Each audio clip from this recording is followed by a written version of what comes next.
I can see why cops looked at you. Why do you think you were convicted?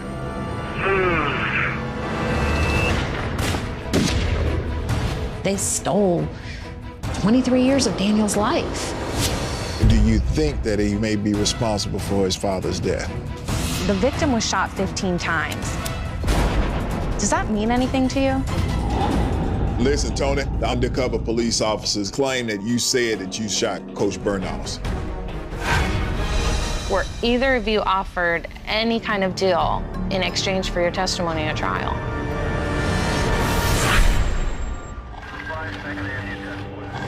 I'm Chris Anderson, a retired Birmingham homicide investigator. And I know cops don't always get it right.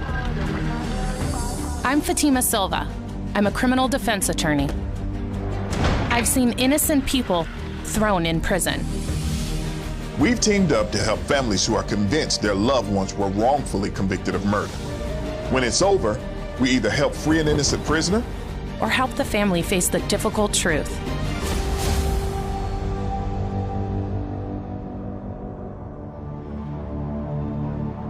July 28th, 1994. Rural Coosa County, Alabama. 37-year-old high school athletic coach Michael Bernos is found dead in an easy chair in his home. His body is riddled with 15 bullets from 2 different weapons. The only clue?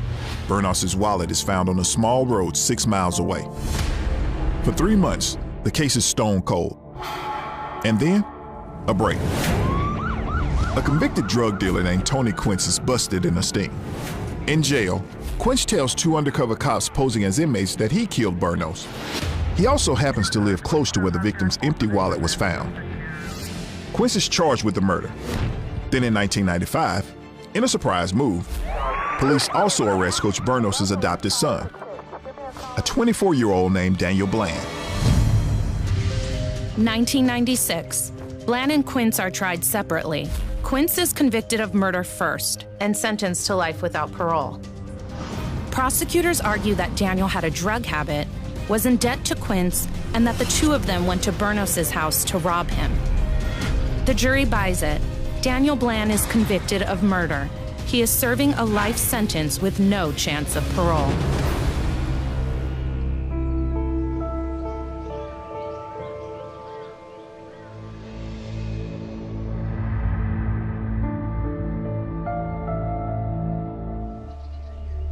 Christina, you've been fighting for your new husband for the past 4 years. You met him while he was in prison. And you all were married in 2016. 2016. How can you be so sure he's not responsible for this murder? You have to go with a feeling at first, but he was so open and honest. And when I asked him flat out, did you do it? Instead of him saying, no, I didn't, he said, I want you to go through the paperwork. I want you to discover for yourself. And I verified everything. And my first question was, how on earth did this happen to you? Now, Scott, you're Daniel's longtime friend. I am, yes. So why are you here fighting for him? Because I care about him. He's my heart. I love the guy. Without a doubt, he did not commit this crime. What are you both looking to get out of this investigation? Justice for Danny? I just want the truth out there. He didn't do the crime, and yet he has had pretty much his life just ripped from him. That's not right. So the truth just needs to be out there. Scott, I assume you spent a lot of time with Mike and Daniel, am I correct? More time with Danny, but yes, I did know Mike. So how would you describe their relationship? They seem to have a really good relationship. Nothing ever seemed out of the ordinary. Why was Daniel living with Mike Bernos? His mom couldn't stay on the straight path, and Mike got full custody of Daniel when he was 15. And Mike was a pedophile. Daniel was a victim of his. Doesn't that seem like a motive for murder? To Daniel, it was a thing of, that it was like a disease that his father just could not get over. But he doesn't hold that against him, and he doesn't have anything harsh to say about Mike. Other than Daniel's word, were there ever any charges filed? Was a complaint filed against Mike regarding molestation? No.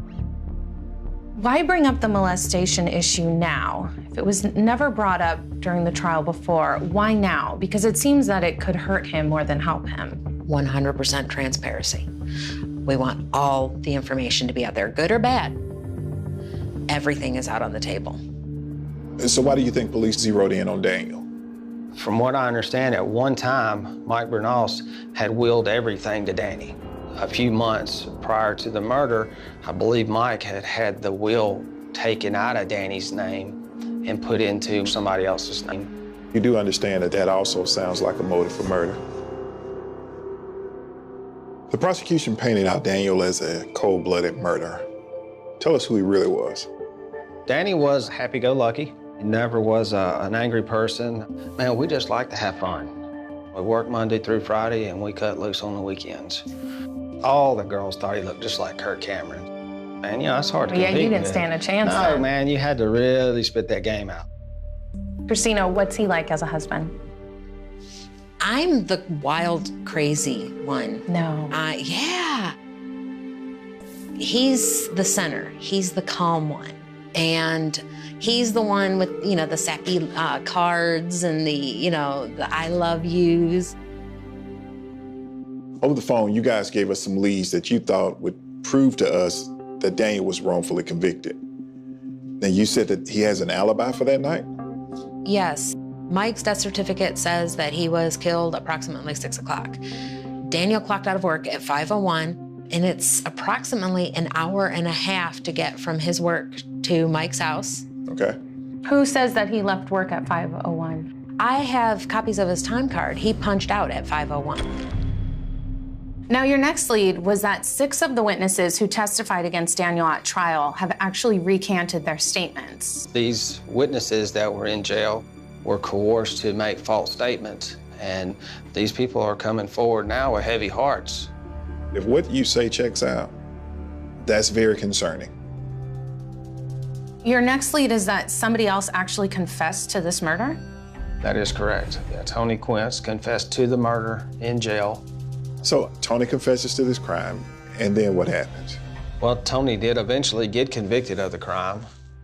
So your next lead was that the prosecution created this false motive to link Daniel to Tony Quince, because most likely there were 2 people that shot Bernos. Tell me about that. They tried to say the reason why Danny murdered his father was that he owed a drug debt. They were saying that it was crack. Crack cocaine. I believe the sum of $2,500 to Tony Quince. And he, number one, was not a drug addict, and number two, he did not know who Tony Quince was. So the final lead you gave us was there was some mishandling of evidence? First of all, there was a cigarette butt in the yard. Okay. But it was never tested, and that's one of the only pieces of evidence that they had that they can get DNA from. So did Mike Bernos smoke? No, not to my knowledge. And what about Daniel? He was an occasional smoker, yes. Okay. Anything else? Tire tracks. There was a tire track that was found at the house where the wallet was found. They never held it up to anybody else's car. Just on the road when they pulled Tony over, they held it up. It didn't match. That was it. That's a concern. What else is there? Daniel was originally picked up for supposedly selling a gun, and the serial numbers had been filed off. And during the actual trial, that gun was brought up a lot, and they referred to it as the murder weapon. And there's no way that could be the murder weapon? No, no way. The ballistics report showed that the bullets that were found, the fragments, couldn't even fit in that gun. Now, you both know, Chris and I are completely independent. So if we look into all of these leads, and it points to Daniel possibly being guilty, will you give up this fight? No, because I know he's innocent. I'm a betting man, and I'm betting that you're gonna come back with the same conclusion that we have. There's too many holes in this story. It just does not add up.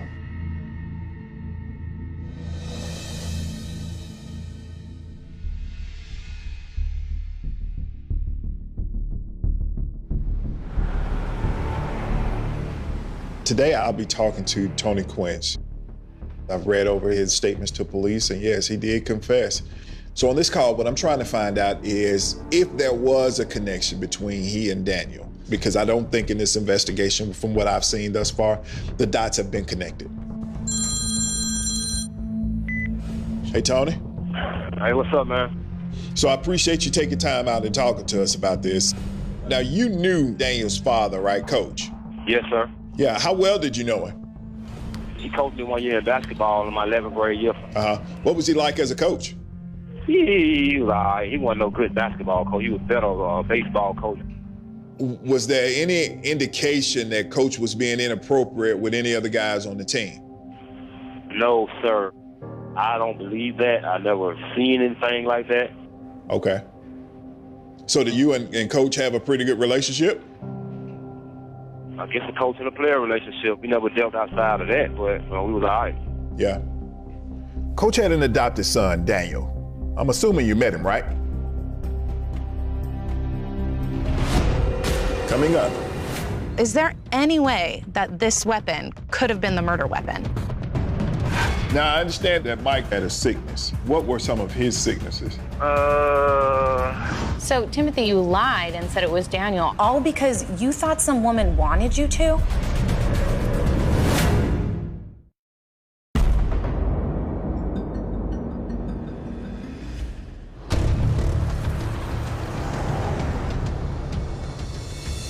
Daniel Bland is in prison, convicted of the brutal murder of his adopted father, high school coach Michael Bernos. His wife and best friend say someone else already confessed to the crime, a former drug dealer named Tony Quince. I'm talking to him from prison, where he's also doing time for the murder. Coach had an adopted son, Daniel. I'm assuming you met him, right? No, sir. I never met any of his people. I never know Daniel until I had a case with Daniel. They say I sold him drugs. I never sold Daniel no drugs.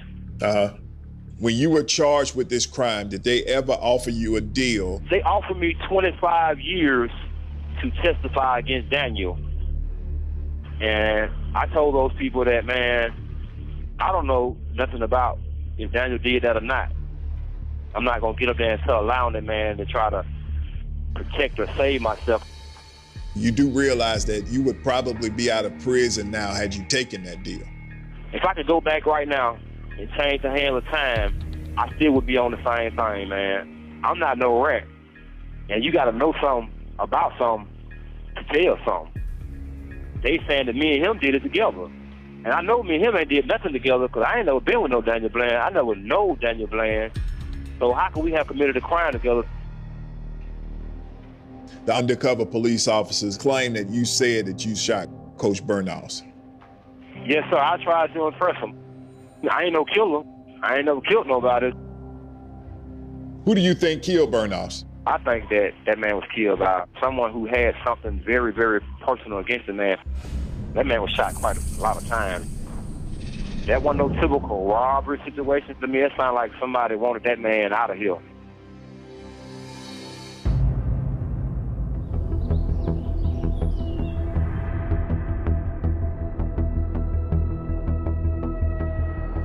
The prosecution argued Daniel killed Mike Bernos to pay off a drug debt, but his family says this is a complete fabrication. I tracked down an old friend of Daniel's who should be able to settle this. I understand you were friends with Daniel and back in the day you used to sell him weed, but how would you describe Daniel? Just a laid-back, fun guy. Did you ever know the victim, No. Michael? No. You never met him? Never, no. Did you hear about him?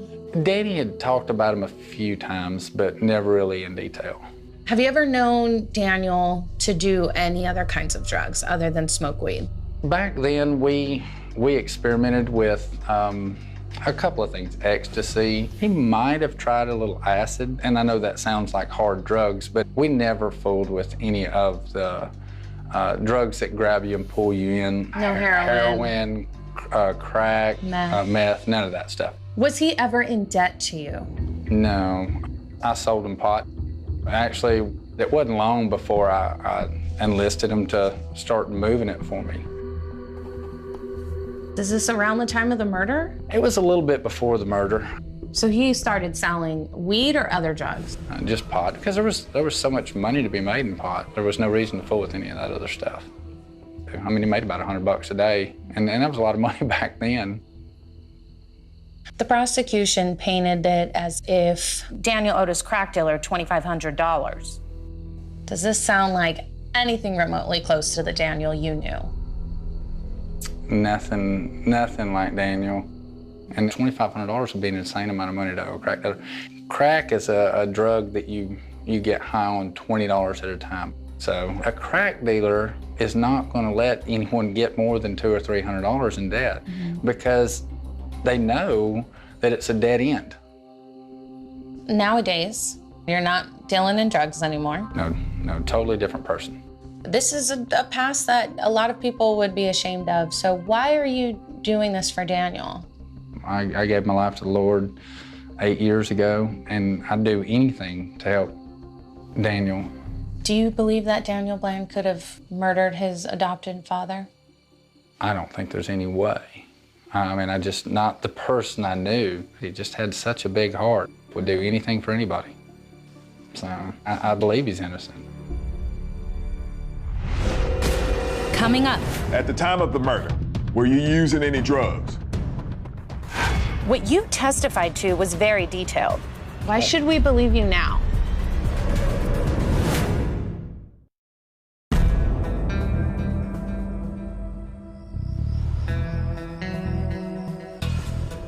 Daniel Bland's wife insists that his job provides him with an airtight alibi for the evening Michael Bernos was murdered. I'm meeting an old friend and co-worker of Daniel's to see if he really does have an alibi. Tell me about the job that you guys had.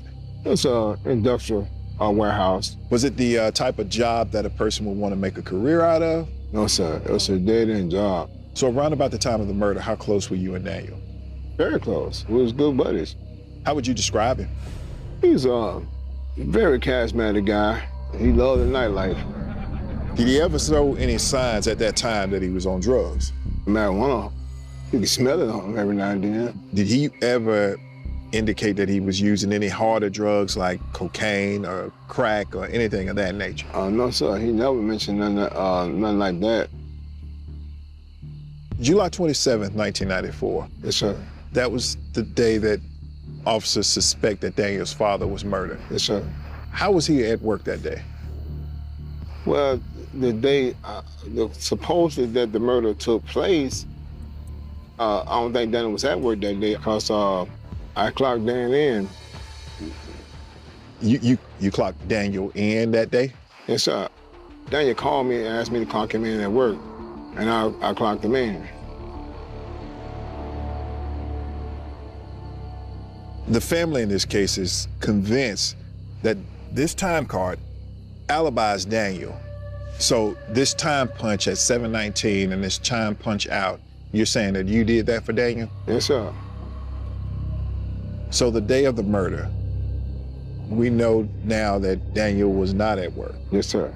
Do you think that he may be responsible for his father's death? I don't think so, Mr. Allison. He's never showed a lick of violence around me at all. Mm-hmm. Not 1 ounce of violence, man. But you never know what's in a man's heart.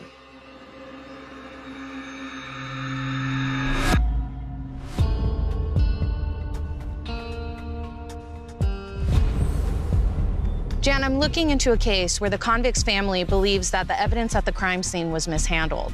But before we get into all that, I have a few questions of my own. The victim was shot 15 times. Does that mean anything to you? It does. It implies something that's very personal. Was there any indication of forced entry? Absolutely not. Now, I know you looked over this ballistics report here, and in your opinion, how many guns were used in this crime? Per the firearms report, they had fragments of a .22 caliber, fragments of a .38/357. So 2 separate guns. 2 separate guns in this case. Either someone goes into the scene with 2 weapons, which is extremely rare, or we have 2 shooters. So let's get to the family's concerns. The family's first concern is that there was a cigarette butt found at the crime scene. It was in the backyard of the victim's home, and it was never tested. That cigarette butt should have been tested for what kind of brand it was, DNA on the very tip of the cigarette butt, and the possible fingerprints. Another concern that the family had is that the convict was arrested for selling a weapon that looked like this. It was a .380. That's a semi-automatic weapon. Is there any way that this weapon could have been the murder weapon? Absolutely not. At the crime scene, they did not recover any casings. why would the casings matter? When you discharge a semi-automatic weapon, the casings are ejected out of the weapon immediately. With a revolver, it's very different. The casings stay inside of the weapon. You physically have to remove them from the cylinder. So the family's third concern is that there were tire tracks found outside the victim's home. And those tire tracks actually matched tire tracks that were found near the victim's wallet, near Tony Quince's house. But they were never tested against the car that Daniel drove back then. Is that a legitimate concern? Absolutely. I will demonstrate what should have been conducted at the scene. I have a vehicle similar to the car that Daniel was driving in 1994. I'm going to drive it over dirt, and I'm going to take 90-degree photographs. And then I'm going to do a dental stone cast of each segment so that can be sent to the crime laboratory.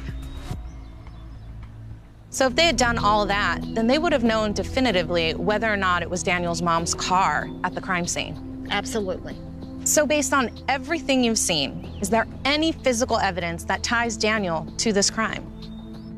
No, there is no forensic evidence that connects him to the scene.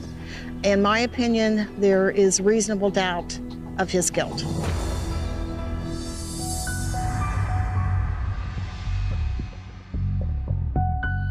One thing I can't get over is the fact that Daniel comes back into his father's life after being gone for maybe 3 or 4 years, and then a few months later, the guy ends up dead. That bothers me. It doesn't sit well with me at all. It's almost like, well, why did they reconcile? I mean, why are you reconciling with this person that did these awful things to you unless you wanted something from them? So I'm talking to Daniel tomorrow, and I'm hoping during our conversation, he can clear up some of these things that are just bothering me. Number one, the fact that his coworker says that he didn't go to work the day of the murder. Right, because that's his alibi. That's his alibi. 2, I want to know about the molestation, and why didn't they bring it up in trial? And 3, why did they reconcile? Ask him if he sold drugs, because when I talked to his old drug dealer, he actually said Daniel sold pot himself. So tomorrow, I'm actually going to talk to 2 of the witnesses who have recanted the statements that they made at trial. This is a really big deal because we know with no physical evidence, the only thing that really put him behind bars were all the statements from witnesses. As an attorney, I feel like based on this evidence that was at trial, there's so much reasonable doubt. It wasn't enough. But I also feel like we're not getting the full story.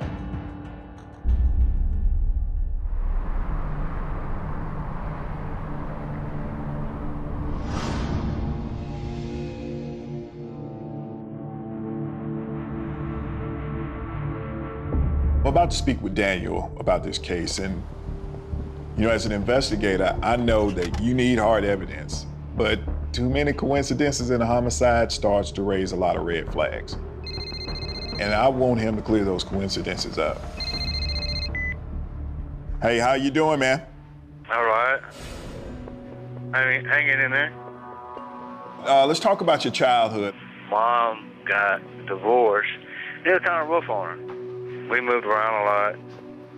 I read that your mom got arrested a lot. She did get arrested, yes, she has. And that's the reason why Mike came into play. So at what point did you meet Mike? I was still young. I want to say around the age of 9. We got to know each other, you know what I'm talking about, through sports. So tell me about the connection. When did y'all finally connect? When my mom said it was all right for him to buy me stuff. What kind of stuff would he buy you?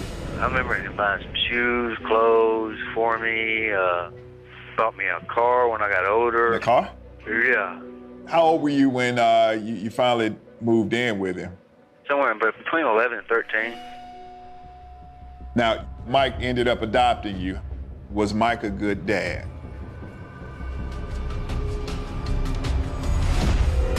Coming up. He would not have wanted the money. Having his dad was more important. I want to be real with you. You're saying one thing, but what we heard on here, it's different than what he's saying.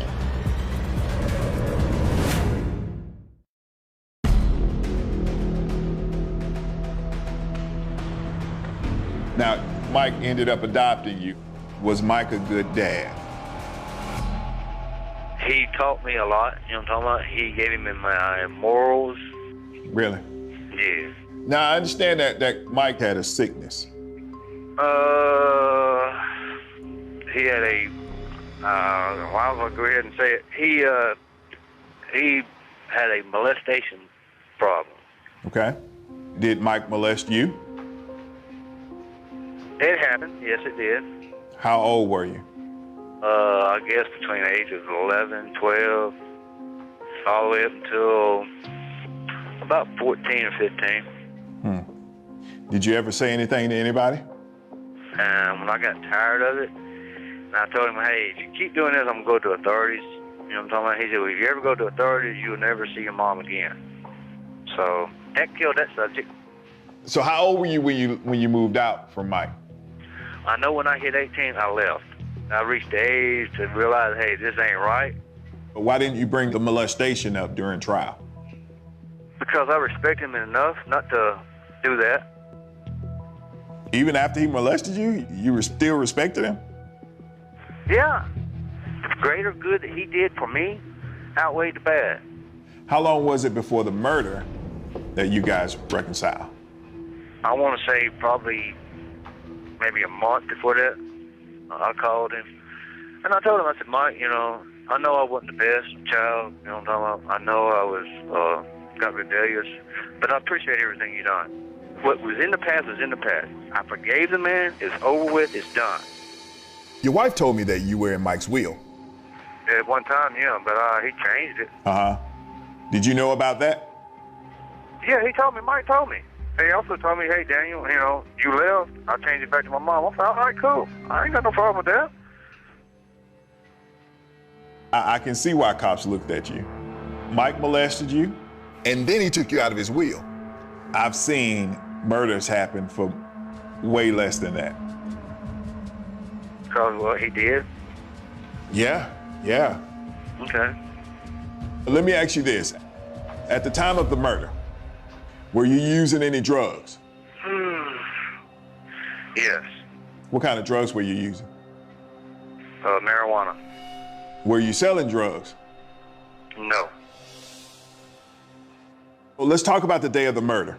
It was July 27th, 1994. Tell me about your day.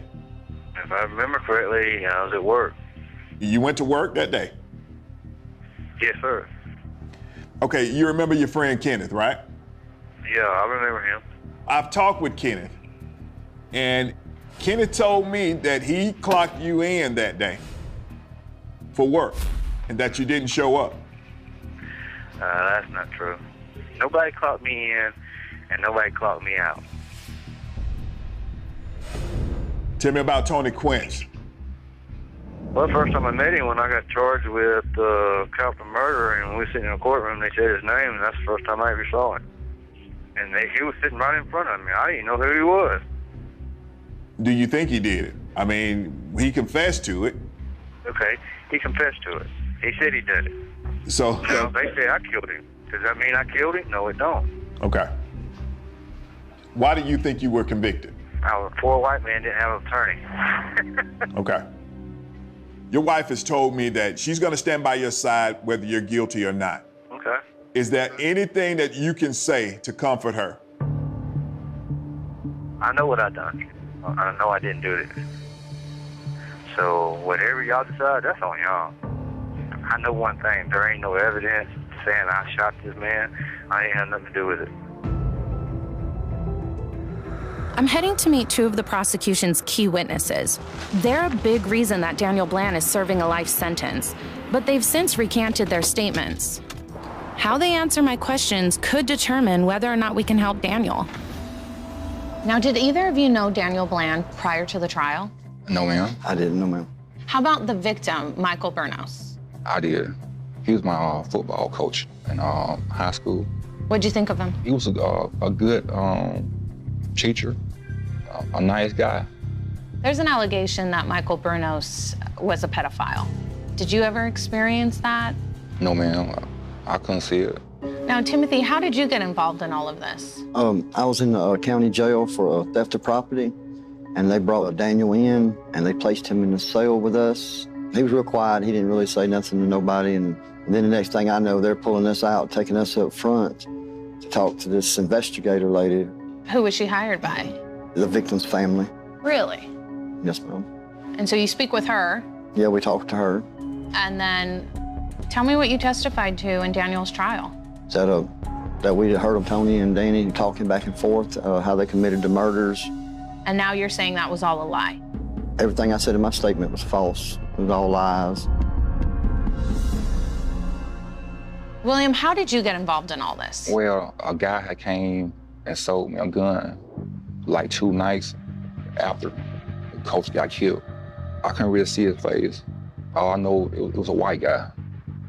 And they came and took me in jail.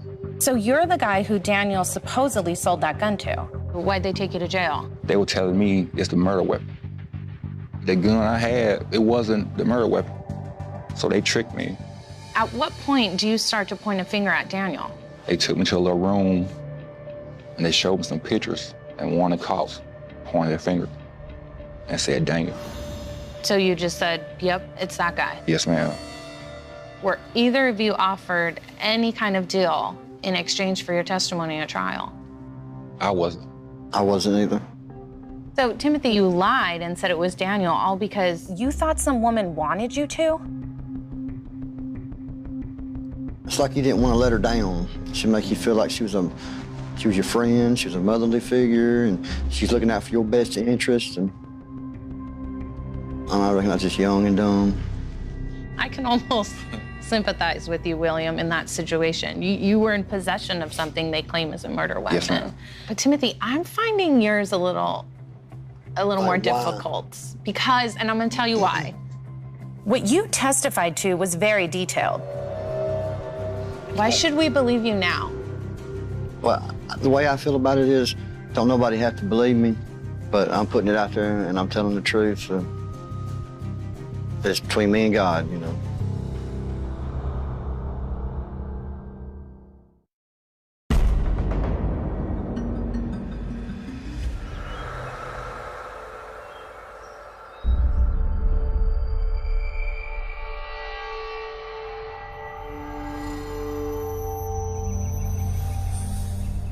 Christina, you've only known your husband for 4 years, but in that time, you've become his fiercest advocate. And he is very lucky to have someone like you standing by his side, fighting for him. Well, thank you. Scott, you guys go way back. I'm sure it means a lot to him to have you sitting here right now. So you guys gave us 5 leads that you believe would prove Daniel was wrongfully convicted of murder. We've looked into those leads, and here's what we found. So, Christina, You had a lead that the crime scene evidence was mishandled by the investigators. so I brought in an independent crime scene investigator. I showed her the cigarette butt that was found in the backyard. She agrees with you. The cigarette butt should have been tested for DNA and fingerprints. There were tire tracks. They were found at the victim's home and again near the victim's wallet. These tire tracks were only tested against Tony Quince's car. So the expert agrees with you. It was a poor investigation that was done that day. Okay. Now, your final issue was the murder weapon. And this is a big one. Daniel was arrested for allegedly selling a .380 with a filed off serial number. The expert says it could not have been the murder weapon. So that means whether Daniel sold the gun or not, it doesn't matter. It's completely irrelevant in this case. So overall, this is a good lead. I'm happy with that. I am. Yeah, I'm relieved that you see exactly how we have seen it for the last 20 plus years. So let's move on to your next lead. You said that Daniel has a rock-solid alibi for the day of the murder. You said that he was at work at 5, and there was no way that he could have made the hour-and-a-half drive to kill Bernos at 6. So I reached out to a guy by the name of Kenneth Brooks. Kenneth Brooks and Daniel both worked together. I was hoping that Kenneth would back up Daniel's story. But here's what he had to say. July 27th, 1994. Sir. That was the day that officers suspect that Daniel's father was murdered. Yes, sir. How was he at work that day? Yeah, Daniel was not at work, you know, because I clocked Dan in that particular day. You clocked Daniel in that day? Yes, sir. So unfortunately, this lead doesn't really work out for you. In fact, he has some new questions to answer. If he wasn't at work that day. Right. Yeah, I don't believe what he's saying. Scott, the next lead that you had mentioned was that there were witnesses who had given testimony in the trial, and they were pretty damaging to Daniel, and that some of those witnesses have recanted their statement. That's right. And we did some checking, and you're right. We were able to find William Price and Timothy Marshall. They both testified at the trial, and they both implicated Daniel in the murder. So today, both of these men are telling completely different stories. Take a look. Everything I said in my statement was false. It was all lies. There wasn't nothing, there wasn't no ounce of truth in anything that we said. Nothing. It's been 22 years holding something inside, and you know it's a lie, so it's been a long time. So I agree. This is a very strong lead for Daniel. But it makes me angry. They stole 23 years of Daniel's life. I'm sitting here, I'm telling you, I think that it's a strong lead for Daniel, but in court, people recanting statements, it's not given much weight. Right. It breaks my heart. It does. Scott, you told us that someone else confessed to this crime. That guy's Tony Quince, a drug dealer who was convicted in this murder in a separate trial. He's in prison, but he agreed to talk to me. Now, make no mistake, Tony Quince is knee-deep into this homicide. But I don't think that this lead does much for Daniel. Most likely, there were two people that killed Bernos. And even though Quince still says that Daniel had nothing to do with it, at this point, I don't think that he has a lot of credibility. My whole thing was just the fact that somebody did confess to it and had been convicted of it. Right. I know that that was something that y'all were leaning on, but Quince does not help you. So the last lead you gave us was that Daniel had no motive to kill his adopted father. The prosecution's theory was that Daniel owed Tony about $2,500 debt, and this is why they killed Michael. Now, we agree. There's no evidence to back up this theory. Everyone we spoke to said Daniel, he liked to booze, smoke some weed, but nothing about super hard drugs. But that doesn't mean he didn't have a motive. In fact, when we talked the other day, you guys actually gave us two very good motives. The claim that his adopted dad molested him and that his dad took Daniel's name off the will, I've actually seen people killed for much less. When we spoke with Daniel, he says that he didn't care about the money. But I kind of find that hard to believe, especially after what he told me when we talked. What happened that you were so rebellious against him? He promised me a motorcycle, so when I came back and he didn't get that, I got upset and I got rebellious. You got rebellious after he didn't give you something that you wanted. And he promised me. Someone that would get this upset over losing a motorcycle, I have a hard time imagining what he'd do if he lost a big chunk of cash. So Daniel actually has two very big motives: revenge and money. He would not have wanted the money to him because having his dad was more important. I want to be real with you. You're saying one thing, but what we heard on here about a motorcycle is different. So, yeah, he just forgave him for the molestation. He's just not about the money. You know, those things don't matter to him. It's different than what he's saying.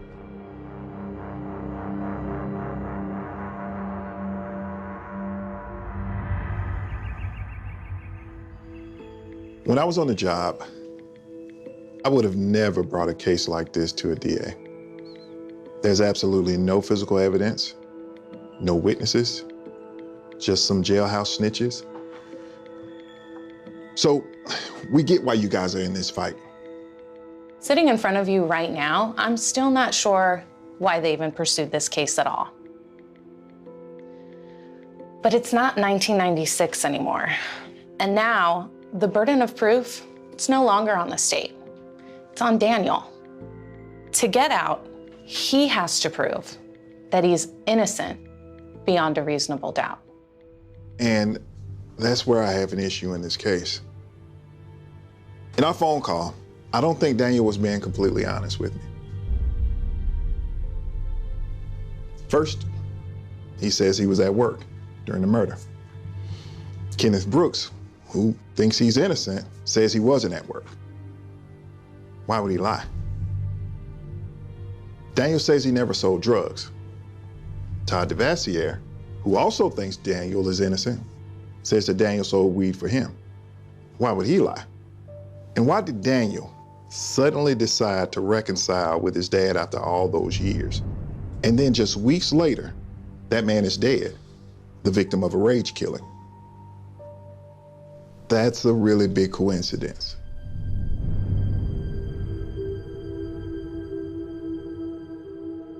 Right now, we can't get behind this case until Daniel comes clean. Because overturning a wrongful conviction, that's a long, difficult, uphill battle.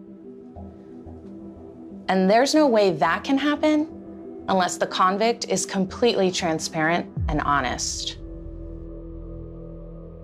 Okay. I understand. I do. I mean, at least I'm grateful that you guys are not coming right out and saying that you believe he did it. I could see your wheels spinning here, Scott. They're spinning. Tell us. I want to borrow your pad and your pen and write down a few things that I want to talk to him about. Yeah. So. That's good. Yep. I think you'll have a lot of impact with him too. I know I will. Oh, yeah. I just got to talk to him. I've got to talk to him. I really appreciate the fact that you guys did look at this from both sides and that you guys thoroughly checked out every single lead that we gave you, and I appreciate that so much. Christina, this is your husband, and we can tell he is your world. Yes. And your kids, and this is very close to your heart. So if he can give you those answers, maybe that can be the peace of mind. When God points you to the person that you are meant to be with, no matter what, I'm gonna stay with him. And whether he's stuck in prison or not, he's got me.